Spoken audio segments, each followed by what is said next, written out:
মানে কি একটা অবস্থা।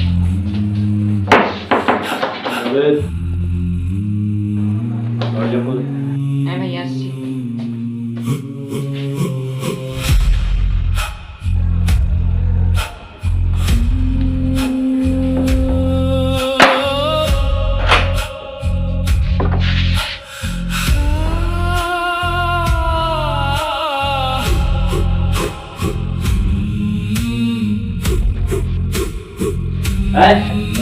লাগে হ্যাঁ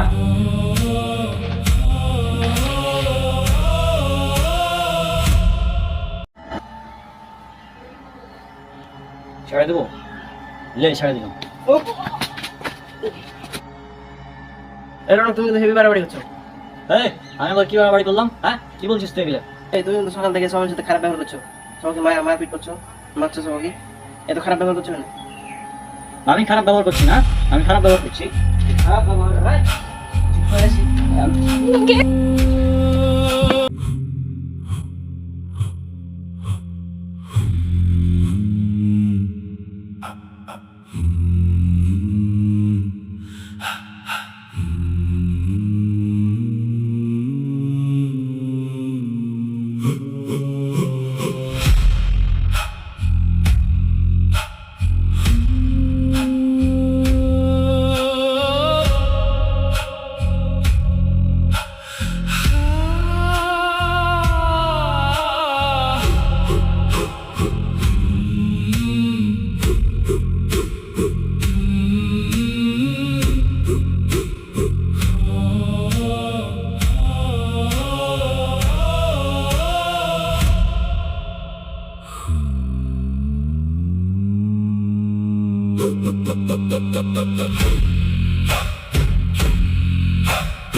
আচ্ছা মাইন্ড তুমি না রাগ দেখে। আচ্ছা রমত বলো কি ব্যাপার তোমার? ভাই আপনি তো রাগার এই কারণটা কি আগে বলো, মানে আমি তো বুঝলাম না। আমি এখানেই দেখলাম যে তোমাদের টিকিট পাচ্ছিলে, এর কারণটা কি?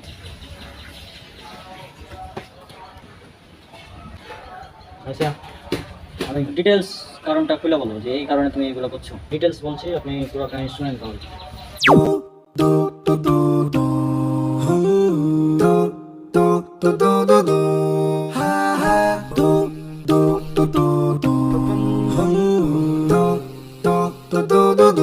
আমিত একটা জিনিস দেখতে আসো।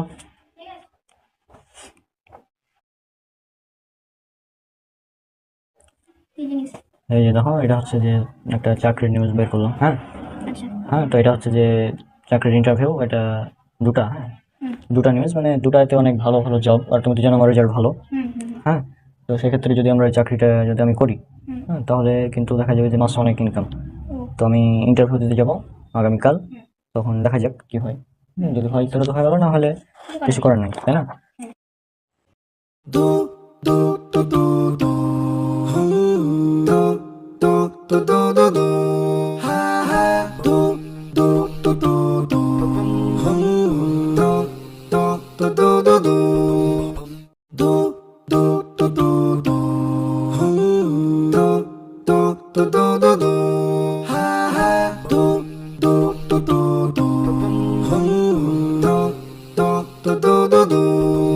রাবেত,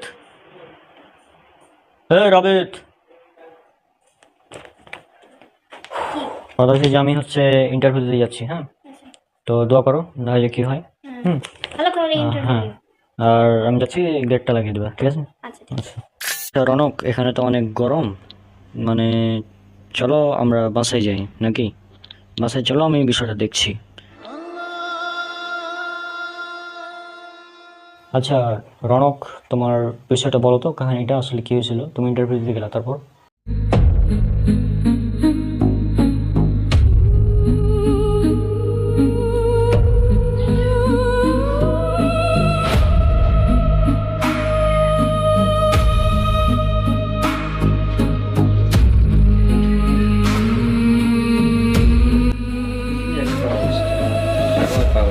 আচ্ছা ভাই শুনুন তাহলে, যেটা হয়েছিল আর কি। তো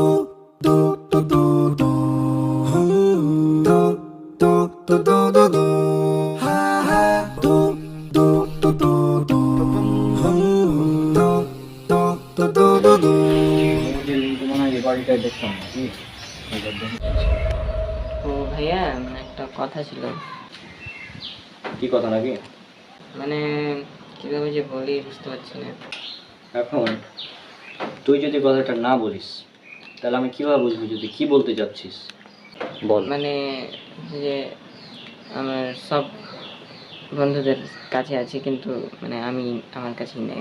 সব বন্ধুর কাছে আছে, তোর কাছে না, এরকম কি মোবাইল? আরে না, মোবাইল না। হ্যাঁ হ্যাঁ, এটা চাবিটা দিয়ে দেখি কি অবস্থা। আসসালামু আলাইকুম স্যার, আপনি আসতে পারেন? জি। আমি আসলে একটা ওয়েবসাইটে দেখলাম আপনাদের এখানে চাকরি পাওয়া যায়। হ্যাঁ, তো হচ্ছে যে আমার রেজাল্ট হচ্ছে আপনারা দেখতেই পাচ্ছেন অনেক ভালো। হ্যাঁ, তো এখন আমার এসএসসি রেজাল্ট হচ্ছে 4.72, এইচএসসি 4.83, আমার হচ্ছে 3.80 আউট অফ 4। রেজাল্ট সব কিছুই ভালো। এখন আমি শুনলাম আপনাদের এখানে নাকি বেতনও ভালো, তো আমার কি এখানে চাকরি হবে না কি বিষয়টা? কথা হচ্ছে আমাদের অফিসে দাঁড়িয়ে থাকলে চাকরি দেয় না, চাকরি তো নেওয়া হয় না। আপনি যদি চাকরি করতে চান তো সেভ করে আসতে পারেন। আচ্ছা সরি, যেহেতু চাকরি হবে না, আমি চাকরি করতে পারছি না, কারণ দাঁড়িয়ে হচ্ছে সুন্নাত। হ্যাঁ, আর আমি এটা কোনোভাবেই ছাড়তে পারবো না। সুতরাং আপনাদের চাকরি আপনার কাছে রাখুন, আমি গেলাম। দেখেন, ভুল বুঝেন না, বেতন কিন্তু 1 লাখের উপরেই ভাবনা চিন্তা করে। বেতন 1 লাখ টাকা হোক আর 1 কোটি টাকা হোক, আমি এরকম ফালতু চাকরি এখানে চাকরি করতে হবে, দাঁড়িয়ে কাটতে হবে, আমি এখানে চাকরি করছি না। আই এম সরি, আপনাদের চাকরি আপনাদের কাছে রাখুন। বাই। ভাবে দেখেন একবার। আমার এখন ভাবার ইচ্ছা নাই, যেহেতু এখানে দাড়ি কাটতে হবে সেখানে আমি নাই। হ্যাঁ, আমি আগে করে দিয়েছি। বাই।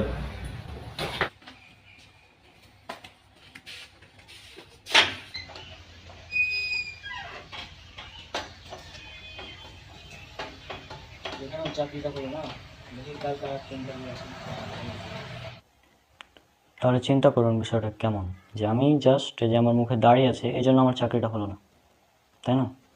এই বিষয়টা সত্যি অনেক ভয়াবহ। আর আমি তো কোনোভাবে এটার সাথে কম্প্রোমাইজ করবো না, কারণ দাঁড়িয়ে হচ্ছে রাসূলুল্লাহ সাল্লাল্লাহু আলাইহি ওয়াসাল্লামের সুন্নাত। মানে কি একটা অবস্থা বলো, তুমি দাঁড়িয়ে রেখেছো এই জন্য তোমাকে চাকরি দেওয়া হলো না। আসলে বুঝি না আমি বিষয়গুলো কেমন, মানে এইসব কোম্পানি মানে কেন আর কি, আমার এই দাড়ি একটা মাছেরও ক্ষতি করতে পারবে না, সেখানে দাড়ির কারণে চাকরি হবে না, এটা মানে কেমন একটা অবস্থা সমাজের। মানে আসলেই এখানে কি বলবো, মানে রাসূল সাল্লাল্লাহু আলাইহি ওয়াসাল্লামের কোনো গুরুত্ব দেওয়া হয় না। এমনকি এখানে ইসলামকে ফোর্থ সাবজেক্ট হিসেবে দেখা হয়। হ্যাঁ, এ দাড়িটা এটা ফোর্থ সাবজেক্ট মনে করে দাড়ি রাখা হচ্ছে সুন্নাত। আর আমি এখানে আর একটা কথা বলে দিই, দাড়ি রাখা সুন্নাত এটা সমাজে প্রচলিত কথা, তবে মূল পয়েন্ট হচ্ছে দাড়ি রাখা হচ্ছে ফরজ। হ্যাঁ, সহিহ বুখারী কিতাবুল লিবাস হাদিস নাম্বার 5892, রাসূল সাল্লাল্লাহু আলাইহি ওয়াসাল্লাম তিনি বলছেন যে তোমরা দাড়ি লম্বা করো, গোঁফ ছোট করো আর মুশরিকদের বিরোধিতা করো। সুতরাং দাড়ি রাখা হচ্ছে ফরজ, এবং দাড়ি রাখা ফরজ এ বিষয়ে 4 মাযহাবের ইমাম প্রত্যেকে একমত যে দাড়ি রাখা হচ্ছে ফরজ। হানাফি, শাফি, মালিকি, হাম্বলি সবাই একমত দাড়ি রাখা ফরজ। হ্যাঁ, কিন্তু এক মুষ্টির পরে দাড়ি কাটতে পারবে কি পারবে না এটা নিয়ে হচ্ছে ইখতিলাফ। তো ওইদিকে আমরা যাচ্ছি না, দাড়ি রাখা হচ্ছে ফরজ। হ্যাঁ, জি জি, আপনি ঠিকই বলেছেন, দাড়ি রাখাটা আসলে ফরজ, তবে সমাজে প্রচলিত আছে সুন্নাত। আর আমি এখানে আরেকটু কথা অ্যাড করে দিই, সেটা হচ্ছে আমাদের প্রিয় শেখ ডক্টর খন্দকার আব্দুল জাহাঙ্গীর রহমাহুল্লাহ তিনি বলতেন যে রাসূল সাল্লাল্লাহু আলাইহি ওয়াসাল্লাম দাড়ি রেখেছেন সেজন্য দাড়ি রাখা হচ্ছে সুন্নাত, তিনি দাড়ি রাখতে আদেশ করেছেন এই জন্য দাড়ি রাখা হচ্ছে ওয়াজিব, আর দাড়ি কাটতে তিনি নিষেধ করেছেন এই জন্য হচ্ছে দাড়ি কাটা হারাম। হ্যাঁ হ্যাঁ হ্যাঁ, আমাদের শেখ আব্দুল্লাহ জাহাঙ্গীর রহমাহুল্লাহ এটাই বলতেন যে দাড়ি রাসূল সাল্লাল্লাহু আলাইহি ওয়াসাল্লাম রেখেছেন তাই সুন্নাত, হ্যাঁ, তিনি রাখতে আদেশ করেছেন তাই ওয়াজিব, কাটতে নিষেধ করেছেন তাই হারাম। এটা আসলেই সত্য। তো আমরা যে কথাটা বলি যে আসলে দাড়ির কারণে চাকরি না দেওয়া এটা আসলে খুবই দুঃখজনক। আর আমাদের সমাজে অনেক যুবকরা আছে, তারা একটা চাকরির লোভে পড়ে দাড়ি কেটে ফেলে, যেটা আসলেই মানে ঠিক না। আর দাড়ি হচ্ছে একমাত্র সুন্নাত যেটা মৃত্যুর পরেও আমার সাথে থাকবে, সুতরাং এটা নিয়ে কোনোভাবেই কম্প্রোমাইজ করা যাবে না। সুতরাং তোমার এই কাজটা অবশ্যই ভালো ছিল। ওই যত টাকারই চাকরি হোক না কেন, দাড়ি আমি কাটছি না, এটা তোমার একটা ভালো পয়েন্ট ছিল আর কি। হ্যাঁ, হ্যাঁ, হ্যাঁ। তো এই জন্য আর কি আমি দাড়িটা কোনোভাবেই কাটছি না। এতে আমার 1 লক্ষ+ বেতনের চাকরিও যদি হলো না, কোনো ব্যাপার না, রিজিকের মালিক আল্লাহ, নো প্রবলেম। তো তারপর কি হলো বলো তো? তো এরপরে যেটা হলো সেটা হচ্ছে,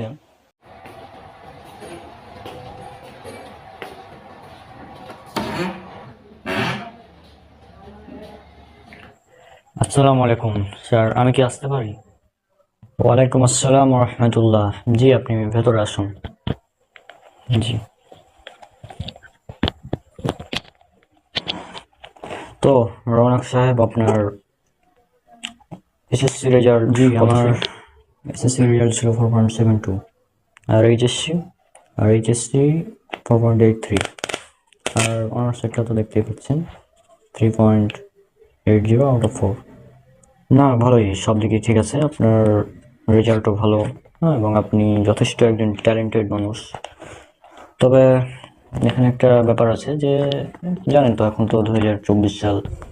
হ্যাঁ, এখন আসলে চাকরি পেতে হলে আপনাকে কিছু দিতে হবে। মানে আপনি আমাদেরকে জাস্ট বেশি না 10 লাখ দিবেন, তাহলে আপনার চাকরি কনফার্ম, এটা কোনো সমস্যা নেই।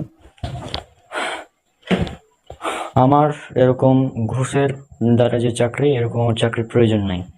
হ্যাঁ, সুতরাং আপনার চাকরি আপনি আপনার কাছে রাখুন, আমি গেলাম। কিন্তু মারাত্মক ভুল করছেন, চাকরিটা কিন্তু অনেক দামি। মানে আপনি যদি এই চাকরিটা করেন তাহলে কিন্তু মাসে অনেক বেতন পাতেন। হ্যাঁ, এটা কিন্তু আপনি হাতছাড়া করে দিলেন। আর হ্যাঁ, যাওয়ার আগে একটা কথা আপনাকে বলে দিই, এই যে ঘুষকে আল্লাহ সুবহানাহু ওয়া তাআলা হারাম করেছেন। হ্যাঁ, সূরা বাকারা সূরা নাম্বার 2 আয়াত নাম্বার 188 পড়ে নেবেন। এছাড়াও মিসকাত হাদিস আছে 3995, এছাড়া অনেকগুলো হাদিস, কোরআন হাদিস থেকে বিষয়গুলো স্পষ্ট যে ঘুষ হারাম। হ্যাঁ, আর এই হারাম খাদ্য যে ভক্ষণ করবে সে কখনোই জান্নাতে প্রবেশ করতে পারবে না, এটা মনে রাখবেন। আমরাও জানি জি ভাই, এই ঘুষ হারাম, এগুলো আমরাও জানি, তবে এটা আমাদের এখন ট্রেন্ড হয়ে গিয়েছে, বুঝতে পারছেন? তো ট্রেন্ড যেহেতু হয়ে গিয়েছে, এটা তো চলতে হবে, তাই না? কিছু করার নেই। ভাই, এখন আপনি বলেন আমি কি করব? 10 লক্ষ টাকা ঘুষ, মানে চিন্তা করেন, 10 লক্ষ। হ্যাঁ, আমি এত ভালো রেজাল্ট করলাম, এগুলো তার মানে মূল্য কি? 10 লক্ষ টাকা ঘুষ নিয়ে যদি আমাকে চাকরি নিতে হয়, তাহলে এগুলো কোনো মানে আছে? এত ভালো রেজাল্টের কোনো মানে আছে? মানে এই জন্য আমি আসলে ওখানে মেজাজটা একদম খারাপ হয়ে গেল। এটা হচ্ছে মূল কারণ। কারণ আপনি বলেন কি বলা যায়? আসলে 10 লক্ষ টাকা ঘুষ, কি একটা অবস্থা সমাজের। এভাবে যদি চলতে থাকে তাহলে তো মনে করো যে যারা স্টুডেন্ট আছে তারা তো একদম মানে পড়ালেখাই ছেড়ে দিবে। কারণ তারা পড়ালেখা করে এত ভালো রেজাল্ট করে, যদি তাকে মানে ঘুষ দিয়ে চাকরি নিতে হয়, তাহলে এত ভালো রেজাল্টের মানে কি? আসলে এটা সত্যি দুঃখজনক। আর ঘুষকে তো আল্লাহ সুবহানাহু ওয়া তাআলা হারাম করেছেন, যেটা তুমি বলেছো ওখানে। এটা খুব ভালো কাজ করেছো, সাথে সাথে প্রতিবাদ করা এটা আমাদের উচিত। হ্যাঁ, অন্যায় দেখলে প্রতিবাদ করা এটা আমাদের উচিত আসলে। হ্যাঁ, সূরা বাকারা সূরা নাম্বার 2 আয়াত নাম্বার 188, এছাড়া মিসকাতের হাদিস, অনেকগুলো হাদিস আছে ঘুষের ব্যাপারে। ঘুষ একটা মানে নিকৃষ্ট একটা হারাম পাপ, কিন্তু সমাজে এটা সাধারণ বিষয় হয়ে গেছে। ঘুষ কোনো পাপই না, ঘুষ ছাড়া এখন চাকরি হয় না। আর আমাদের যুবকরাও মনে করো যে তোমার রিজিকের টেনশন করে আর কি, এই ঘুষদের বিনিময়ে চাকরি নিয়ে নেয়। তারা রিজিকের টেনশন করে যে ঘুষের বিনিময়ে তারা চাকরি নিয়ে নেয়। মানে এটা আসলে অনেক দুঃখজনক ব্যাপারটা। আচ্ছা, তুমি হয়তো বইটা পড়েছো, রাবিত, এই রিজিক বইটা নিয়ে আসো তো। হ্যাঁ, ওই যে ওখানে রিজিক বই আছে। যাও। এই যে এই বইটা তুমি পড়েছো নিশ্চয়ই, রিজিকের এই বইটা আমি পড়েছিলাম। হ্যাঁ, আমি তো জানি যে তুমি এটা পড়বা, কারণ তুমি তো বইটাই পড়ো, এটা আমিও জানি। আসলে এই বইটাতে আমাদের আব্দুল্লাহ বিন আব্দুর রাজ্জাক ভাই খুবই সুন্দর এবং চমৎকারভাবে উপস্থাপন করেছেন রিজিকের বিষয়টা, যে মানুষ আসলে রিজিক নিয়ে অনেক টেনশন করে। কিন্তু এই রিজিকের টেনশন করার তো কোনো মানে হয় না, রিজিকের দায়িত্ব তো আল্লাহর। তো আমাদের নিজের জায়গা থেকে চেষ্টা করতে হবে। হ্যাঁ, আর এই ব্যাপারগুলো মানে মানুষ আসলে বুঝতে চায় না, তার রিজিক নিয়ে টেনশন করে যে ঘুষ হোক, দুর্নীতি করে হোক, যেভাবে হোক মানে তাকে চাকরি একটা নিতেই হবে। এটা খুবই ভুল ধারণা। আল্লাহ বলছেন সূরা হুদ সূরা নম্বর 11 আয়াত নম্বর 6 যে প্রত্যেক প্রাণীর রিজিকের দায়িত্ব আল্লাহর। জমিনে যারা বসবাস করে প্রত্যেকের মানে প্রত্যেকটা প্রাণীর মানে প্রত্যেকটা জীবের রিজিকের দায়িত্ব আল্লাহর। রিজিকের দায়িত্ব মানুষকে দেওয়া হয়নি, এটা আল্লাহ সুবহানাহু ওয়া তাআলা নিজে দায়িত্ব নিয়েছেন। সুতরাং রিজিক নিয়ে টেনশন করার তো কোনো মানে হয় না, যারা আবেদ বইটা নিয়ে যাও। তো এই ব্যাপারগুলো আসলে মানুষ বুঝতে চায় না, এই জন্য আর কি প্রবলেম হয়ে যায়।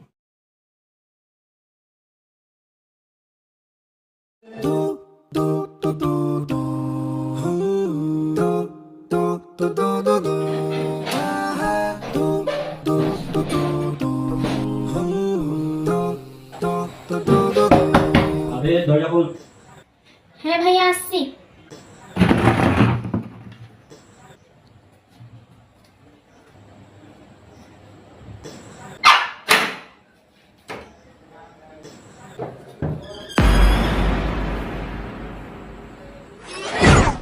এই দরজা খুলে এতক্ষণ লাগে?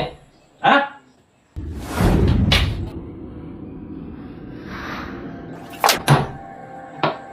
চশমা কেন পরে রেখেছিস তুই? হ্যাঁ চশমা কি? এই চশমা কি? চশমা খুলে ফেল আপনার।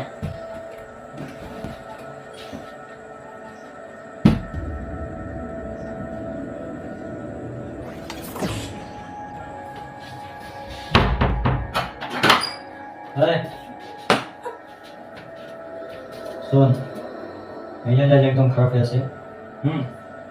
তুই আজ কোনো ধরনের কথা বলবি না। তুই তোর কাছে কথা বলিস তোর এমন অবস্থা করবো যে তুই টের পাবি। এখানে বাস চুপচাপ বসবি, এখন চুপচাপ বসবি, আমি যেটা বলবো সেটাই করবি, ঠিক আছে? কোনো চালাকি না। এগুলা যে কোনো কাজ নেই, বুঝলি?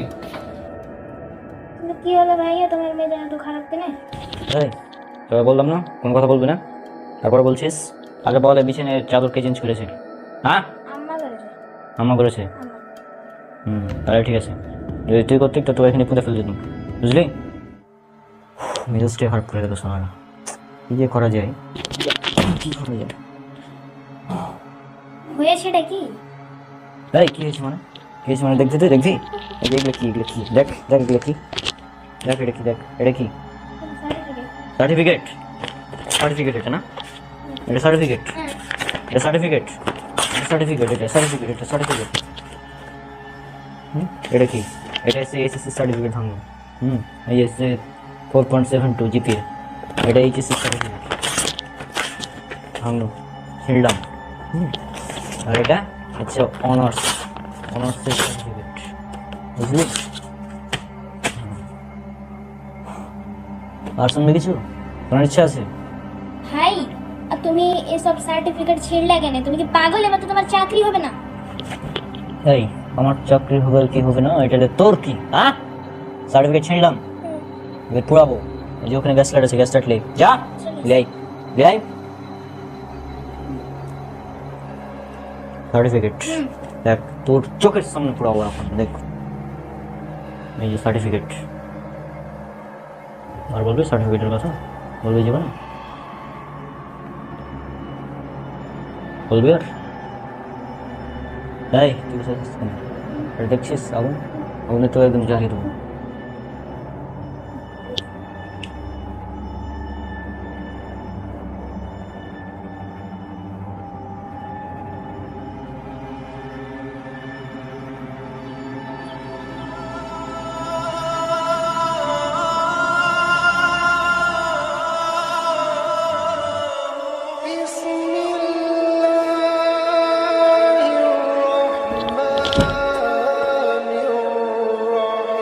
আচ্ছা আমাকে এবার একটা কথা বলো তো, যে তোমার যে বিয়ে ক্যান্সেল হলো এটা কিভাবে হলো, এটা একটু আমাকে বলো। ভাই আর বলেন না, আমার বিয়ে ক্যান্সেল হওয়ার মূল কারণ যদি শুনেন আপনি নিজে অবাক হয়ে যাবেন। তাহলে শুনুন, আমি যখন আমার সার্টিফিকেটগুলো আগুন দিয়ে জ্বালালাম, তারপরে একটা ফোন আসলো। আমার যে মেয়ের সাথে কথা চলছিল বিয়ের, ওই মেয়ের ফ্যামিলি থেকে একটা কল আসলো। কি কল দিল এখন? আসসালামু আলাইকুম ভাই, কেমন আছেন? ওয়ালাইকুম আসসালাম রহমতুল্লাহ।